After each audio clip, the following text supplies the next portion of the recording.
Al ministro en retiro de la Suprema Corte y miembro del Colegio Nacional, José Ramón Cosío. Doctor, ¿cómo estás? Hola, Leonardo, ¿cómo estás? Muy buenos días a ti y a toda la audiencia. ¿Qué reflexión compartimos el día de hoy, mi querido doctor, con la audiencia que nos escucha y ve en todo el país? Cómo no, mira, hemos estado discutiendo, creo que a partir del anuncio del presidente de la República sobre la Guardia Nacional, qué significa esto políticamente, qué significa esto en términos de violación a la Constitución, a las leyes, a los reglamentos, etcétera. Pero me parece que hay un ángulo igualmente importante, que es este. ¿Qué está sucediendo o qué va a suceder si efectivamente la Guardia Nacional se incorpora, como el presidente quiere, al Ejército Nacional? Creo que ahí hay diferencias bien importantes que conviene entender. Los miembros de las Fuerzas Armadas, en tanto eso, miembros de las Fuerzas Armadas, tienen un fuero de guerra, tienen una disciplina militar, se rigen por un código de justicia militar que no les sería aplicable en principio a los miembros de la Guardia Nacional. Y no les sería aplicable pues porque son miembros de una corporación civil definida así en la Constitución, en la ley de la Guardia Nacional y en el reglamento de la Guardia Nacional. Consecuentemente, mi impresión es que se van a producir muchas distorsiones tanto para la Guardia Nacional como para el propio Ejército.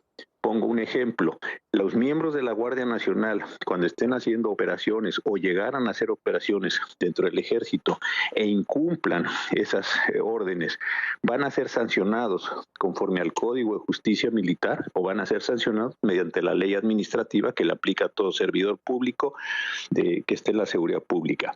¿Tienen fuero los miembros de la Guardia Nacional o no tienen fuero? Creo entonces, y esta es la reflexión, que llevar las cosas o llevar a la Guardia Nacional al Ejército así nada más por un decreto, un decretazo y por el voluntarismo del presidente puede producirle enormes... Sí. Perdí el contacto con José Ramón Cosío. A ver, ¿me escuchas? Esto creo que no... Sí. Sí, José Ramón. ¿Sí? ¿Me escuchas? Sí. Adelante, adelante. Bueno. Sí, adelante, José Ramón. Sí, punto es... ¿Me escuchas? Sí, perfectamente, adelante. Yo te escucho muy bien. Sí, ya. Yo también, adelante. Gracias. Entonces te decía... Gracias.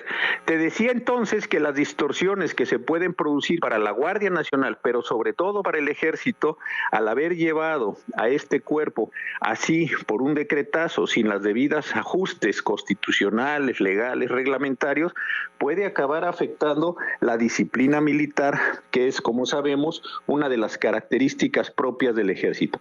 Creo entonces que es una mala decisión llevarlo en la idea de ganó el presidente se salió con la suya y al final de cuentas, pues no tener un buen arreglo, Leonardo. Oye, el presidente puede, yo coincido plenamente con el corolario de tu razonamiento, pero no puede a través de un decreto saltarse el artículo constitucional, las leyes orgánicas que rigen, en este caso, a la Secretaría de la Defensa, y el otro elemento que ya hablábamos hace unos días tú y yo, pues las convenciones internacionales que tiene México. Además, pesa sobre este país una visita de la Comisión esta de las Apariciones Forzosas que, yo recuerdo la conversación con Alejandro Encinas, le recomendaban al gobierno la desmilitarización. Por tanto, no tengo la impresión que pueda, por más poderoso que sea el presidente emitiendo decretos, ir en contra de las convenciones que ha suscrito este país y la Constitución, José Ramón. No, yo estoy completamente de acuerdo contigo, completamente. Creo que va a ser de veras una flagrante violación a la Constitución, a la ley y al reglamento.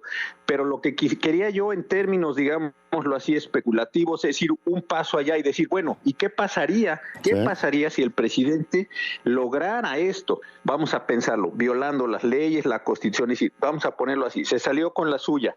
Ya se dieron cuenta el propio presidente, la Guardia Nacional y sobre todo la Secretaría de la Defensa y el Ejército Nacional, lo que les va a implicar en términos, y este es mi punto, de la distorsión a la propia Secretaría de la Defensa, al propio Ejército, es decir, es como si dijera, gané, me salí con la mía, logré llevar a la Guardia Nacional al Ejército.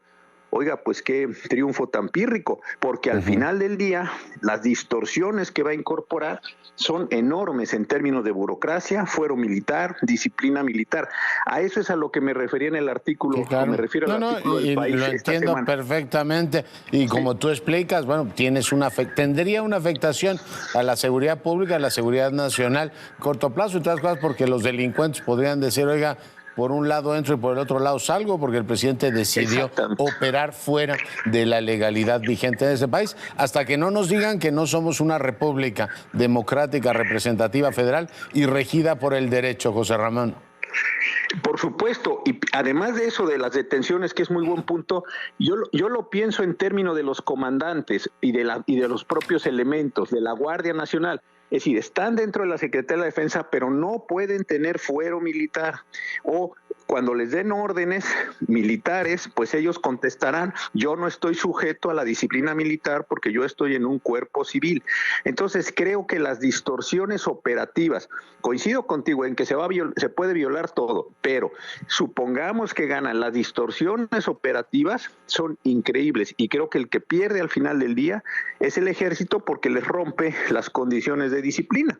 Ya, oye, en el pasado nos has explicado también, pues todas las, digamos, elementos que se alteran en la Constitución con las funciones de los militares en materia de seguridad pública. Pero si la función de seguridad pública pasa a la órbita de Legaria, o sea, de Sedena, automáticamente habría que discutir si tiene sentido que un militar encabece esa secretaría. Finalmente, la seguridad pública es un asunto que tiene que llevar, según nuestro ordenamiento republicano, un mando civil. Por tanto, abriríamos otro debate que es si un civil debe ser la cabeza de la Secretaría de Defensa, que tampoco estoy seguro que sea lo mejor para el país. José Ramón. Por supuesto. Fíjate, ahí tienes otro ángulo. Ese ángulo yo no lo había pensado, pero es muy, muy buen ángulo. Otro ángulo es el que tienes que ver con toda la excepcionalidad que se entiende porque para las Fuerzas Armadas, no en todas, pero sí en ciertas operaciones, en ciertos contratos. ¿Por qué habría de tener el mismo estatus la policía llamada Guardia Nacional que el Ejército? Uno realiza funciones de seguridad pública, otro realiza funciones de seguridad nacional, de defensa nacional, de defensa del territorio. Entonces alguien, pues con toda razón diría, pero ¿por qué lo que hace la Guardia Nacional tiene la misma secrecía o debiera tener la misma secrecía, la misma opacidad, la misma falta de transparencia que está teniendo el Ejército? ¿Cuál es la razón que explica una cosa u otra? Esto que tú dices, ¿por qué si es un cuerpo civil debe tener un mando militar? Simplemente por razones disciplinarias. Pero entonces las razones disciplinarias no son las del Ejército, sino son las de las disposiciones generales. Es decir, creo que las distorsiones otra vez son enormes y creo que al final del día acaba más lastimada la Secretaría de la Defensa que la Guardia Nacional por estar aceptando funciones que no son propias de la naturaleza. No me refiero con esto a una metafísica, una cosa así, sino a la naturaleza de las Fuerzas Armadas definidas por la Constitución y caracterizadas por sus operaciones y por la manera en la que se comportan los ejércitos en los tiempos modernos.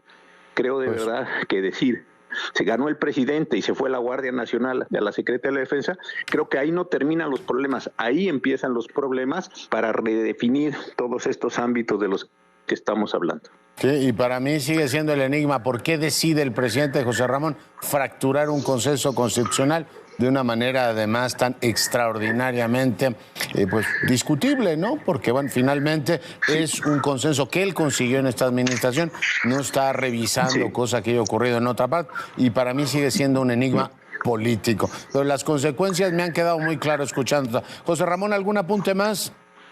No, nada, Leonardo, muy buen día para ti y para toda la audiencia. Un fuerte abrazo. Mil abrazos, José Ramón Cosí.